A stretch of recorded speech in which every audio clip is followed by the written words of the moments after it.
الحمد لله رب العالمين والصلاة والسلام على أشرف الأنبياء والمرسلين نبينا محمد وعلى آله وأصحابه ومن تبعهم بإحسان إلى يوم الدين. يقول ربنا تبارك وتعالى: يا أيها الذين آمنوا اتقوا الله حق تقاته ولا تموتن إلا وأنتم مسلمون. وقال: يا أيها الذين آمنوا اتقوا الله وقولوا قولا سديدا يصلح لكم أعمالكم ويغفر لكم ذنوبكم ومن يطع الله ورسوله فقد فاز فوزا عظيما. أما بعد فإن أصدق الحديث كتاب الله وخير الهدي هدي محمد صلى الله عليه وسلم وشر الأمور محدثاتها وكل محدثة بدعة وكل بدعة ضلالة وكل ضلالة في النار. أيها الأخوة وأيتها الأخوات, kaum muslimin wal muslimat rahimani wa rahimakumullah. Kita lanjutkan kajian kita tentang Al-Aqidah At-Tahawiyah karya Al-Imam Abu Ja'far At-Tahawi rahimahullahu ta'ala. Taib, kita sampai pada perkataan Al-Imam At-Tahawi rahimahullahu ta'ala: wal hajju wal jihadu madhiyani ma'a ulil amri minal muslimin barrihim wa fajirihim ila qiyamis sa'ah la yubtiluha syai'un wala yanqudhuhuma. Kata Imam At-Tahawi, dan haji. Haji secara bahasa artinya al-qasd, menuju. Dan secara istilah adalah at-ta'abbudu lillah bi qasdi Makkah li ada'i a'malin mahsusah fi awqatin mahsusah. Ibadah kepada Allah Subhanahu wa taala dengan menuju Mekah untuk melakukan amalan-amalan khusus pada waktu-waktu yang khusus. Ini haji, ibadah kepada Allah di Mekah. Makanya haji itu cuma di Mekah. Kalau haji ke Surabaya misalkan, ini bukan haji namanya. Kemudian li ada'i a'malin mahsusah, untuk melakukan amalan-amalan khusus, yakni manasik haji yang telah diajarkan oleh Nabi sallallahu alaihi wasallam, seperti dalam hadisnya, khudhu anni manasikakum, ambillah tata cara manasikku, ya, contohlah tata cara manasik hajiku, fi awqatin mahsusah, pada waktu-waktu tertentu. Waktu haji telah ditetapkan di dalam Islam, yaitu pada 3 bulan, Syawal, Dzulqa'dah dan Dzulhijjah. Tidak boleh sebelumnya dan tidak boleh setelahnya. Waktunya telah ditentukan, ya, ayyamum ma'dudat, pada hari-hari tertentu saja, yaitu 3 bulan tadi. Nah, wal hajju wal jihadu, dan jihad. Jihad secara bahasa artinya adalah berjuang, al-masyaqqah, ya, berjuang, lelah, capek. Adapun secara istilah, jihad memiliki 2 makna. Makna secara umum dan makna secara khusus. Makna secara umum, jihad secara umum adalah badlul juhd li naili mahbubatillahi jalla wa ala, ya, wa daf'i, ya, sakhatillahi jalla wa ala, adalah mencurahkan tenaga untuk meraih cinta Allah Subhanahu wa taala dan menghindar dari kemurkaan Allah Subhanahu wa taala. Ini makna secara umum. Makanya, ya, sebagian para ulama seperti Imam Ibnul Qayyim rahimahullah membagi jihad, ya, jihad melawan setan, jihad melawan hawa nafsu, jihad melawan orang kafir. Nah, ini jihad secara umum. Jihad dalam arti secara umum. Adapun yang kedua, yaitu jihad dalam arti yang secara khusus. Ya, jihad dengan arti yang khusus. Definisinya jihad secara khusus ada beberapa definisi dari para ulama, tetapi yang dikuatkan adalah definisi Malikiyah, yaitu ya memerangi orang kafir harbi, ya orang kafir harbi, orang kafir yang berhak diperangi, li'ila'i kalimatillahi jalla wa ala, untuk menegakkan kalimat Allah Subhanahu wa taala, yaitu kalimat at-tauhid, ya kalimat tauhid, dan memberantas syirik. Ya, ini makna jihad. Jadi makna jihad secara khusus adalah apa? Perang melawan orang-orang kafir, berjuang melawan orang-orang kafir demi tegaknya kalimat Allah, demi tegaknya agama Allah, demi tegaknya tauhid. Nah, dan insyaallah taala setelah menjelaskan paragraf ini, nanti sedikit saya akan ulas berbagai permasalahan seputar jihad, karena ini adalah masalah yang sangat penting, terutama pada zaman kita sekarang. Banyak amalan-amalan yang dianggap jihad padahal bukan jihad, ya, padahal jahat. Nah, wal hajj wal jihadu, dan haji dan jihad, madhiyani, ya, terus, ya, maksudnya terus berlangsung. Ma'a ulil amri minal muslimin, bersama ulil amr. Ulil amr yang dimaksud di sini adalah para pemimpin, para imam, ya, para imam, para pemimpin suatu negara. Nah, kalau istilah kita ya presiden atau raja atau yang lainnya, itu ulil amr minal muslimin, dari kalangan orang-orang muslimin. Barrihim wa fajirihim, baik pemimpin tersebut adalah pemimpin yang baik seperti para khulafaur rasyidin dahulu, di mana mereka adalah para pemimpin yang baik, ya, sahabat Abu Bakar, Umar, Utsman, Ali.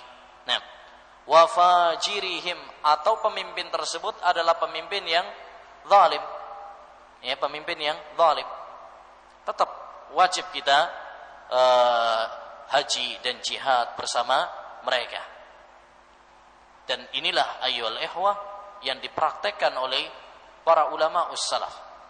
Lihat Abdullah ibnu Umar radhiyallahu an pernah haji, ya, bersama seorang amir, seorang pemimpin yang ma'ruf, masyhur, ya, kejahatannya, yaitu Hajjaj ibnu Yusuf as-Saqafi, ya, seorang pemimpin yang dikenal kezalimannya, yang dikenal, ya, bahwasanya dia memiliki pedang yang terhunus, ya, banyak membantai dan menumpahkan darah para ulama dan darah kaum muslimin, ya, sehingga ada istilah apa?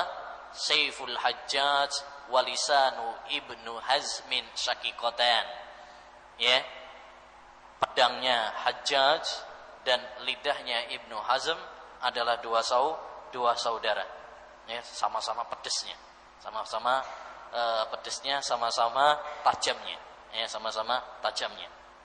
Nah, jadi Ibnu Umar radhiyallahu an pernah haji di bawah kepemimpinan siapa? Hajjaj bin Yusuf as-Saqafi. Padahal Hajjaj adalah seorang pemimpin yang zalim. Ini menunjukkan bahwa praktek para ulama ussalaf, mereka mencintai persatuan, ya, sekalipun yang memimpin mereka bukan pemimpin yang baik seperti para khulafaur rasyidin, tetapi ya pemimpin-pemimpin yang zalim juga. Ila qiyamis saah, haji dan jihad bersama para pemimpin itu terus sampai kiamat tiba, yakni sampai dekat hari kiamat, sampai dekat hari kiamat. La yubtiluha syai'un wa la yanqudhuha, tidak ada sesuatu pun yang membatalkannya, dan tidak ada yang sama saja membatalkannya. Yangqud, yubtil, sama saja. Yakni yang dimaksud oleh Imam At-Tahawi rahimahullah dengan pembahasan ini, atau kenapa beliau memasukkan hal ini dalam pembahasan akidah, maksud beliau adalah untuk membantah paham-paham, ya, Khawarij dan paham-paham Syiah, Paham-paham Syiah Rafidah, di mana dua kelompok tersebut mereka memandang bahwasanya jihad dan haji ya terputus.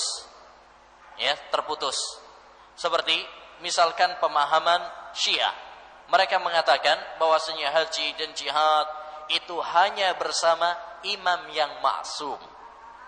Imam yang maksum. Ya. Sehingga menurut mereka, karena sekarang tidak ada imam yang maksum, ya, belum, ya. Mereka mengatakan berkeyakinan nunggu imam maksum mereka, yaitu Muhammad ibn Hasan al-Askari, yang konon ceritanya masuk di goa dan ditunggu keluarnya.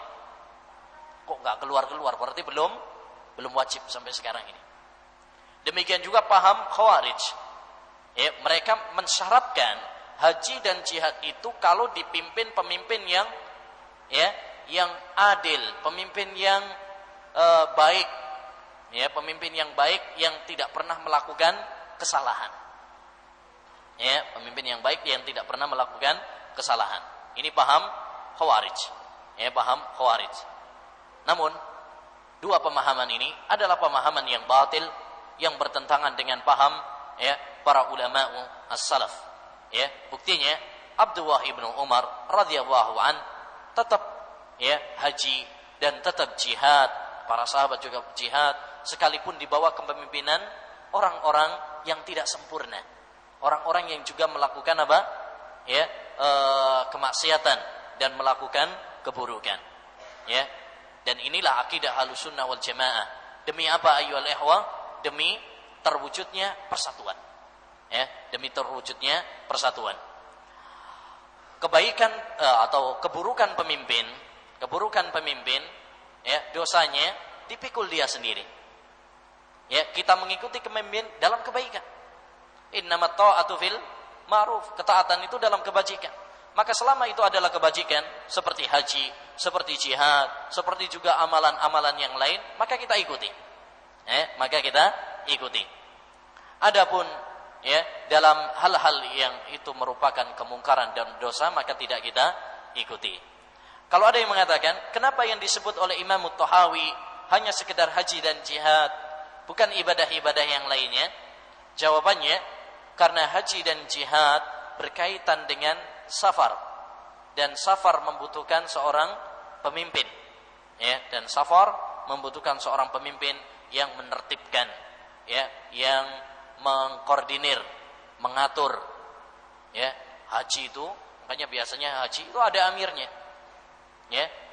Dari Indonesia misalkan ada Amirul Haji, ada pemimpin delegasi dari Indonesia, itu ada amirnya, pemimpinnya yang mengatur. Nanti kalau ada apa-apa hal-hal yang berkaitan dengan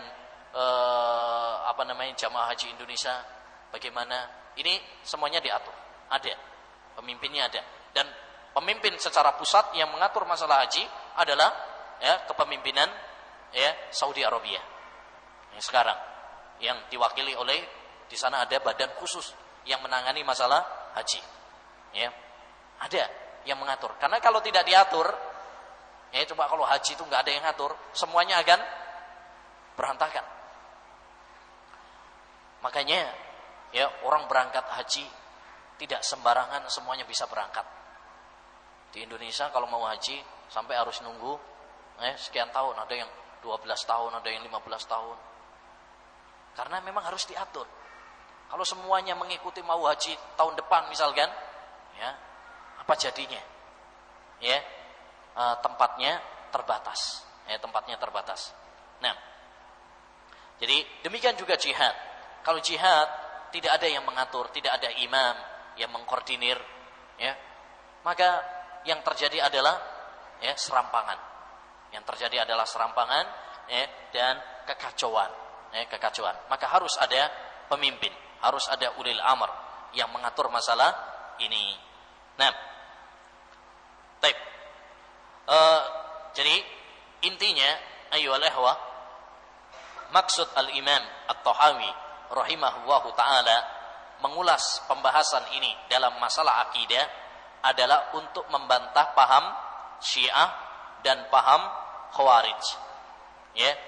Dan beliau ingin menjelaskan akidah Ahlussunnah wal Jamaah bahwasanya haji dan jihad bersama para pemimpin itu, baik pemimpinnya adalah pemimpin yang baik, ya, seperti para pemimpin Khulafaur Rasyidin, atau pemimpin-pemimpin yang kurang sempurna, ya, yang juga melakukan perbuatan dosa, tetap wajib kita ikuti. Demikian juga ayyuhal ikhwah, dalam masalah ibadah-ibadah yang lain yang berkaitan dengan kebersamaan, maka hendaknya kita mengikuti pemimpin. Oleh karenanya, pendapat yang terkuat, ya, dalam masalah puasa hari dan hari raya adalah mengikuti ketetapan pemimpin, ketetapan pemerintah, ya, yang dalam hal ini diwakili oleh Kementerian Agama. Ya, pendapat yang kuat adalah mengikuti mereka demi kebersamaan, demi persatuan. Rasulullah sallallahu alaihi wasallam bersabda, "As-saumu yauma tasumun wal fitru yauma tuftirun." Ya, puasa itu adalah di mana kalian semuanya berpuasa bareng-bareng. Dan Idul Fitri adalah di mana kalian semuanya Idul Fitri semuanya bareng-bareng. Adapun yang satu menetapkan ini, ya, hari ini, yang satu menetapkan hari ini, maka yang terjadi adalah apa? Perpecahan, pertikaian, permusuhan. Ya, sekalipun banyak para tokoh yang di atas sana, ya, mengatakan ihtilafu ummati rahmah. Perselisihan umatku adalah, ya, rahmat, kasih sayang. Tapi nggak bisa dibohongi, ya, bahwa yang terjadi di lapangan, terutama di masyarakat bawah, yang terjadi adalah kesenjangan, ya, kesenjangan. Nah, oleh karenanya, dalam hal-hal yang bukan maksiat dan dalam hal-hal yang itu adalah menunjang kepada persatuan, kebersamaan, ya, maka wajib bagi kita untuk mengikuti ketetapan pemerintah, ya, karena pemerintah itu dibuat untuk dipatuhi. Ya, dibuat untuk dipatuhi. Bukan hanya dalam haji, bukan hanya dalam jihad, dalam masalah-masalah yang itu merupakan syiar, ya, merupakan syiar seperti puasa, hari raya, hendaknya juga diikuti, ya, hendaknya juga diikuti. Baik. Seperti tadi saya janjikan, yaitu tatkala kita berbicara tentang jihad, ya, di sini ada satu pembahasan penting yang perlu kita perluas sedikit.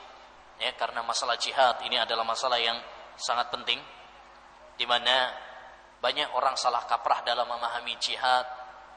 Di antara mereka ada yang menganggap jihad adalah, ya, tidak pantas disyariatkan dalam Islam, ya, tidak sesuai dengan hak asasi manusia, sehingga mereka menganggap bahwasanya jihad adalah sebuah aksi terorisme dan kejahatan. Dalam sisi yang lain, ada sebagian galangan yang menganggap perbuatan-perbuatan yang bukan jihad, tetapi itu adalah bagian dari jihad, ya, seperti aksi-aksi pengeboman, terorisme, demonstrasi, ya, kemudian kudeta, pemberontakan, ya, mereka menganggap itu adalah sebuah jihad, ya, sebuah jihad. Siapa yang mati syahid, ya, ditunggu oleh bidadari-bidadari di surga, ya. Bahkan ada orang yang mati di demonstrasi, aksi-aksi demonstrasi, orang atau banyak kalangan menggelarinya sebagai pahlawan reformasi, ya, pahlawan reformasi. Oleh karenanya banyak aksi-aksi yang dianggap jihad padahal bukan jihad. Oleh karenanya, ya, sedikit saya akan menyampaikan hal-hal penting seputar masalah jihad.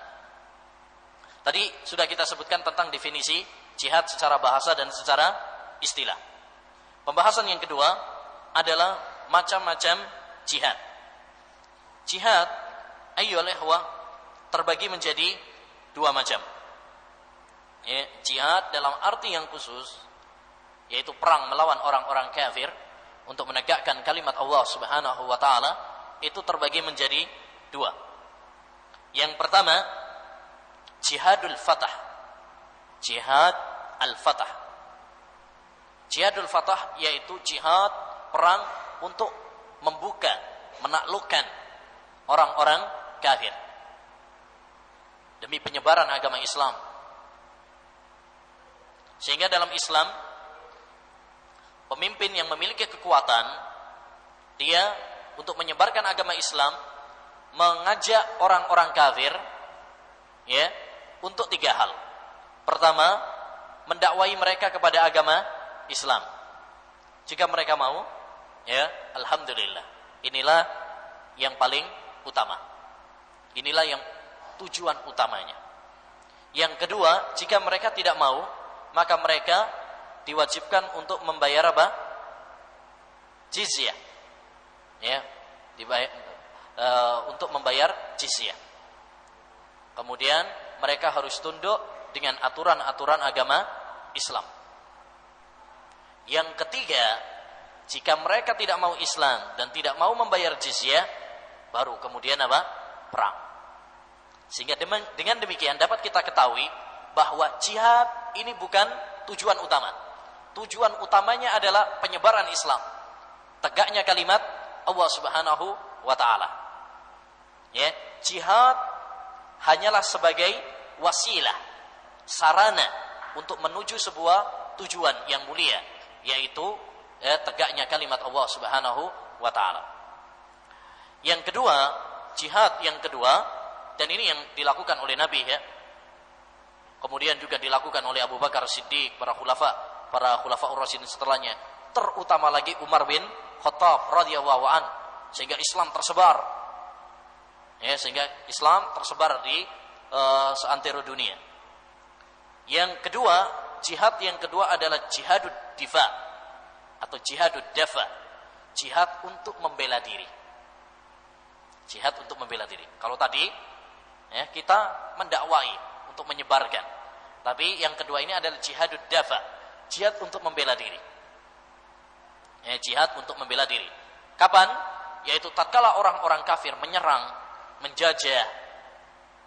Ya, kewajiban bagi kaum muslimin yang diserang tersebut untuk apa?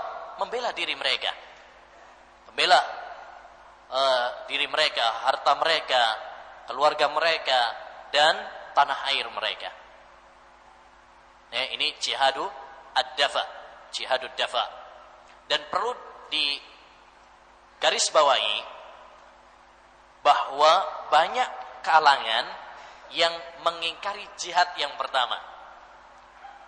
Mereka mengatakan bahwasanya jihad itu hanya disyariatkan pada jenis yang kedua, yaitu jihad untuk membela diri. Ini adalah kesalahan yang fatal, ya, kesalahan yang sangat fatal. Jadi jihad itu ada dua macam. Jangan hanya memandang bahwasanya jihad itu hanya untuk membela diri. Ini salah. Jadi banyak para penulis dan para pemikir pada zaman kita sekarang, ya, mereka mengatakan termasuk keindahan agama Islam adalah bahwa jihad itu tidak disyariatkan kecuali untuk membela diri. Ini salah. Ya, ini adalah anggapan yang batil. Jihad disyariatkan untuk membela diri dan juga untuk apa? Penyebaran agama Islam. Ya, penyebaran agama yang disebut dengan jihadul fatah. Ya, jihadul fatah. Nah, kemudian masalah yang ketiga, hukum jihad. Hukum jihad. Jihad hukum asalnya adalah fardhu kifayah. Fardhu kifayah. Apabila sebagian kaum muslimin telah melakukannya, maka gugur bagi yang lain.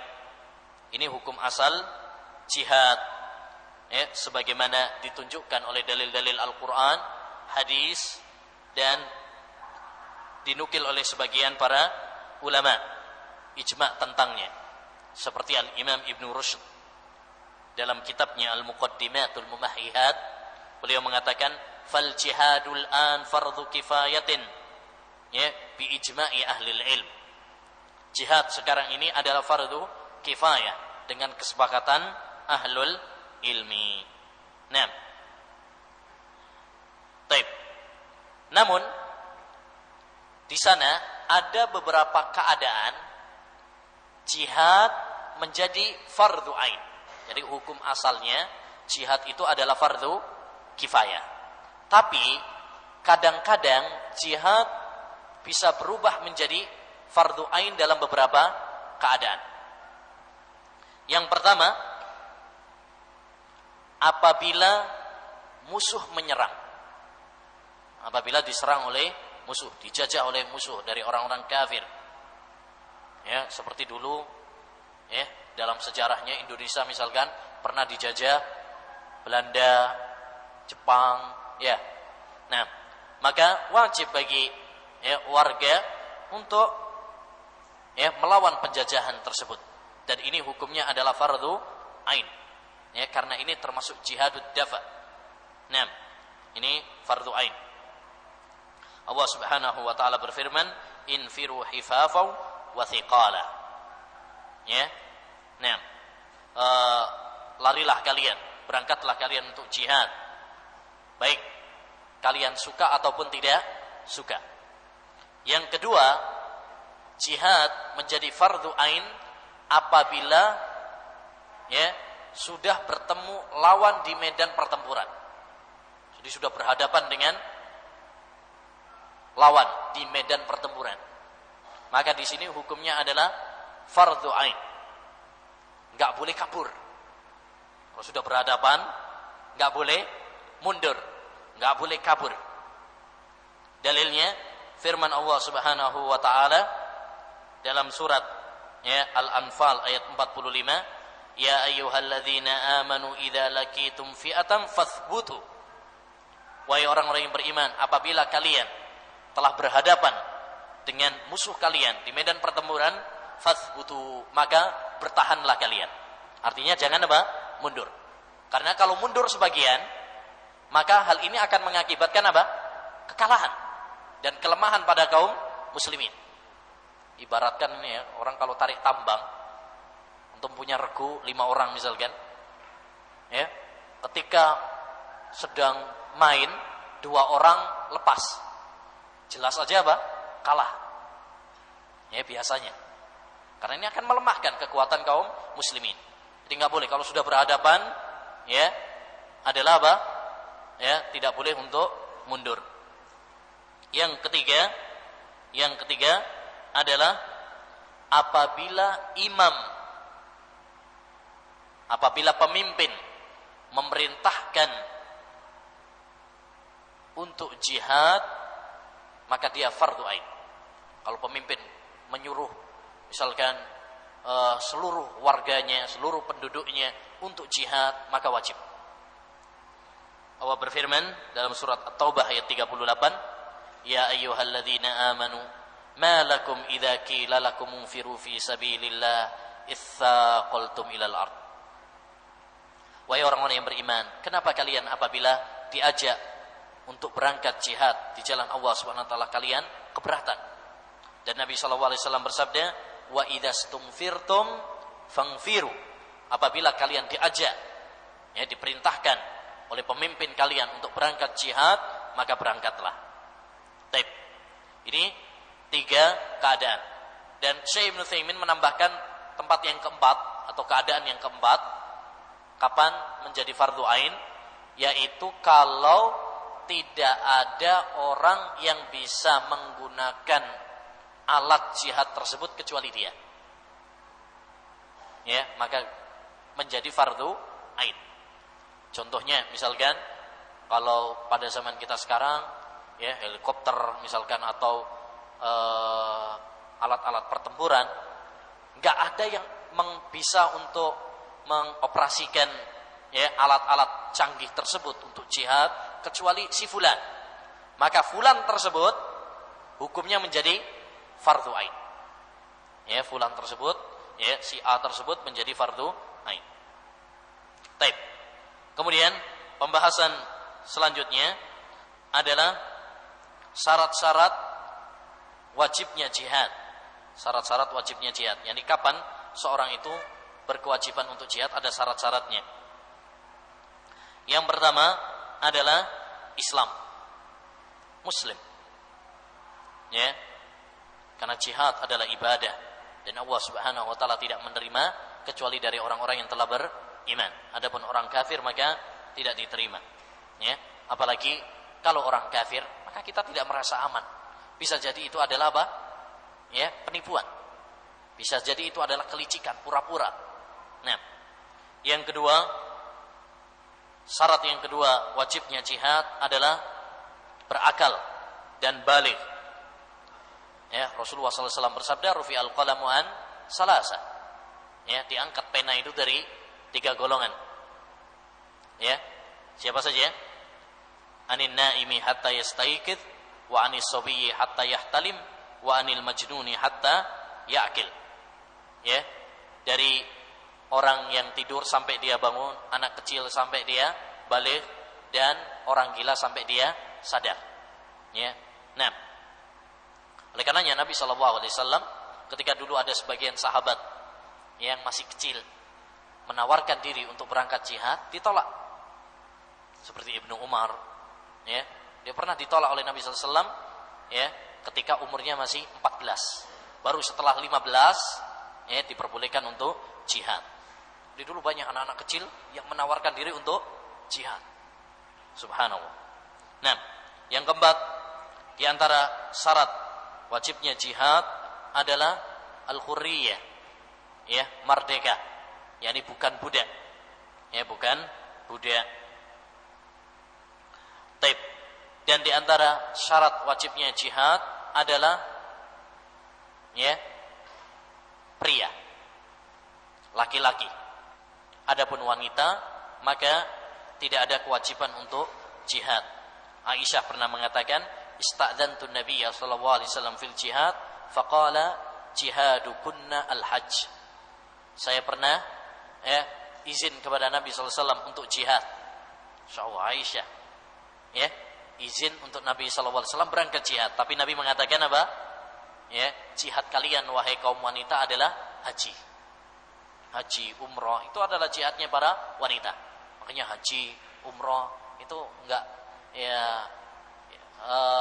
perlu perjuangan juga, perlu perjuangan. Jadi jangan dibayangkan cuma enaknya saja. Wah, enak haji ya, enak umrah naik pesawat. Tapi perlu perjuangan, ada capeknya, ada masalah dan sebagainya. Ini perlu perjuangan dan kesabaran. Nah, dan di antara syarat wajibnya jihad adalah as-salamatu minadz-dharar. Ya, dia tidak ada cacat. Ya, tidak ada cacat. Ya, seperti buta, pincang atau sakit. Ya, ini enggak wajib. Tidak ada kewajiban. Allah berfirman dalam surat Al-Fatah ayat 17, "Laisa 'alal a'ma haraju wala 'alal a'raji haraju wala 'alal maridi haraj." Tidak ada bagi orang yang buta dosa. Ini untuk kalau enggak berangkat jihad enggak ada dosa baginya. Demikian juga yang pincang, demikian juga yang sakit. Ya, karena Allah Subhanahu wa taala tidak membebani suatu kaum di luar dari kemampuannya.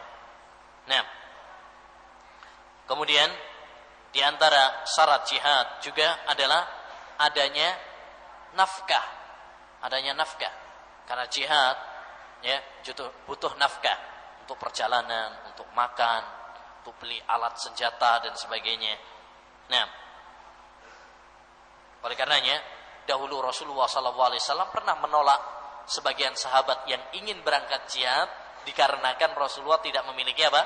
Nafkah. Ya, untuk membekali mereka dalam jihad. Ya, sehingga mereka pun pulang dengan menangis. Ya, karena tidak diizinkan oleh Rasulullah SAW jihad. Taib. Pembahasan yang terakhir yang ini saya sampaikan tentang masalah jihad adalah kaidah-kaidah seputar jihad, dan ini penting. Ya, kaidah-kaidah agar jihad kita jihad yang diridhoi oleh Allah Subhanahu wa taala. Jihad kita menjadi jihad sebuah ibadah yang dianjurkan di dalam agama Islam, bukan kejahatan, bukan aksi-aksi terorisme yang dibungkus atas nama jihad. Yang pertama, jihad harus ikhlas karena Allah Subhanahu wa taala. Ikhlas syarat semua ibadah.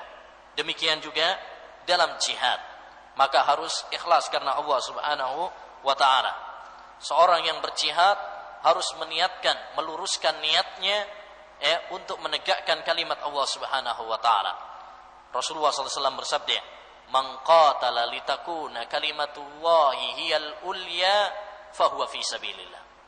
Barang siapa yang perang ya agar kalimat Allah Subhanahu wa taala itu tinggi, maka dialah jihad di jalan Allah Subhanahu wa taala. Ya.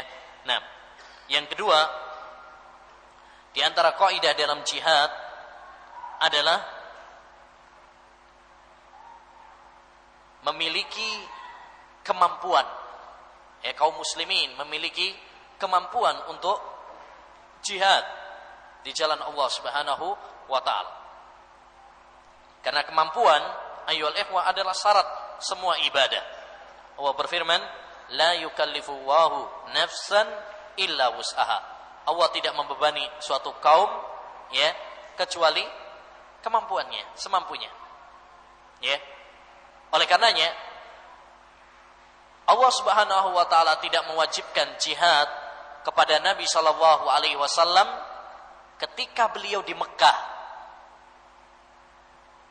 Di awal-awal Islam, di awal-awal Mekahnya Islam, tidak diwajibkan oleh Allah Subhanahu wa taala. Kenapa? Karena Nabi sallallahu alaihi wasallam tidak memiliki kemampuan. Bahkan Rasulullah sallallahu alaihi wasallam melihat ya sebagian sahabatnya yang disiksa.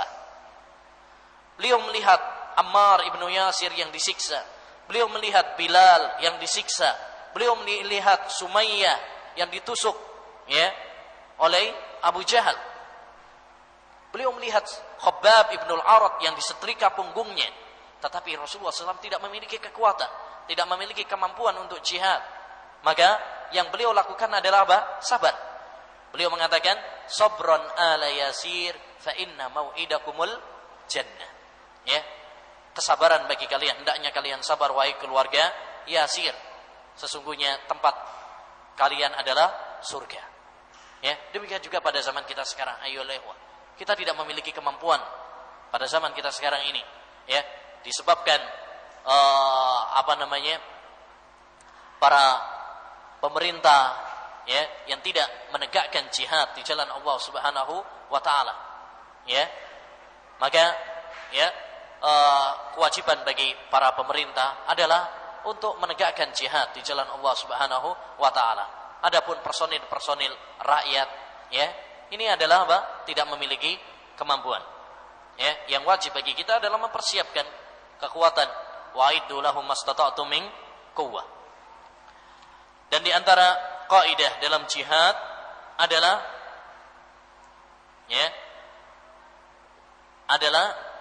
tidak menimbulkan kerusakan yang lebih besar.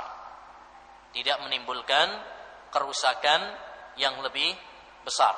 Dan ini adalah kaidah yang penting juga. Ya, artinya kalau kita tadi yaitu tidak mampu, ini sebenarnya ada kaitannya dengan poin yang kedua, kaidah yang kedua. Jika kita memang misalkan tidak mampu, musuh begitu banyak, kita hanya beberapa orang saja. Ya.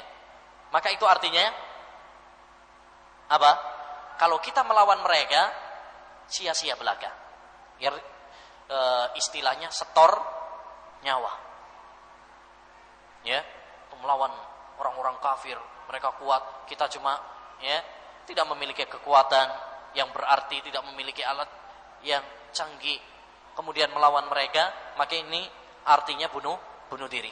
Padahal Allah Subhanahu wa taala berfirman, wala tulqu biaidikum ila tahlukah. Jangan kalian menceburkan diri kalian di dalam kehancuran. Dan di antara kaidah di dalam jihad ya, dan ini yang ada kaitannya dengan pembahasan kita, jihad harus dibawa kepemimpinan. Harus dibawa seorang imam, harus ada kepemimpinan. Harus dibawa bendera yang syar'i, yang mengatur masalah ini. Dan ini adalah akidah Ahlussunnah wal Jamaah seperti yang disebutkan oleh Imam At-Tahawi rahimahullah ta'ala tadi, dan juga disebutkan oleh para ulama-ulama yang lain dalam kitab-kitab akidah mereka. Ya, dalilnya adalah ya firman Allah Subhanahu wa taala yang mewajibkan kita untuk taat kepada para pemimpin. Ya ayyuhalladzina amanu atti'ullaha wa atti'ur rasul wa ulil amri minkum. Bahkan dalam jihad secara khusus Rasulullah sallallahu alaihi wasallam bersabda, Wa innamal imamu junnah yuqatalu min waraih.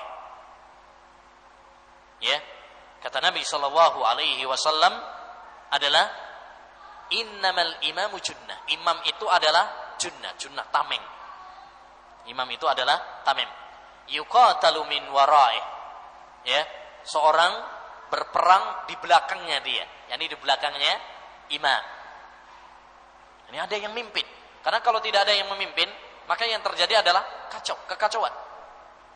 Ya, belum bisa memperhitungkan mana musuh kekuatannya. Harus ada pengaturannya, siasat perang. Ya.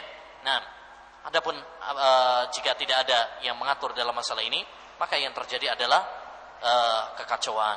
Ya. Oleh karenanya, ayyuhal ikhwah rahimani wa rahimakumullah, jihad bukan hanya sekedar dengan modal semangat 45, semangat yang membakar, tidak, tetapi juga harus dibarengi dengan kaidah-kaidah yang syar'i, sesuai dengan syariat, sehingga jihad ini sesuai dengan apa yang diridhai oleh Allah Subhanahu wa taala. Dan yang terakhir, patokan jihad adalah jihad ya adalah ini tentang lawannya, ya, yang dijihad itu siapa? Adalah orang-orang kafir harbi yang boleh untuk diperangi. Karena tidak semua orang kafir itu halal untuk diperangi. Ada walaupun orang kafir tapi nggak boleh diperangi. Ya, seperti kafir zimmi. Kafir zimmi yaitu seorang kafir yang membayar pajak dan tunduk terhadap hukum Islam, tinggal di negara Islam, nggak boleh untuk diperangi. Demikian juga kafir mu'ahad, kafir yang antara kita dengan mereka ada perjanjian damai untuk tidak perang, nggak boleh diperangi. Demikian juga yang ketiga, kafir musta'min, orang kafir yang datang ke negara Islam dengan jaminan keamanan. Seperti misalkan turis-turis yang datang ke Indonesia, ya, dengan jaminan keamanan, karena dia telah mendapatkan visa untuk masuk ke negara, misalkan. Ini nggak boleh untuk diperangi, nggak boleh untuk dibunuh. Rasulullah SAW bersabda, ya, man qatala dhimmiyan aw mu'ahadan lam yarih raihatal jannah wa inna rihaha la yujadu min masirati kada aw kada. Barang siapa yang membunuh seorang kafir dhimmi atau mu'ahad, maka dia tidak mencium bau surga, padahal baunya bisa dicium dari jarak sekian dan sekian. Ini beberapa kaidah penting dalam masalah jihad, ya, sehingga sekali lagi, ya, kita bisa menimbang apakah amalan-amalan atau aksi-aksi yang dilakukan oleh sebagian kalangan atas nama jihad itu bisa dimasukkan dalam jihad ataukah tidak, ya. Nah, wassallallahu wasallam ala nabiyina Muhammad wa ala alihi washabbihi ajmain. Assalamualaikum.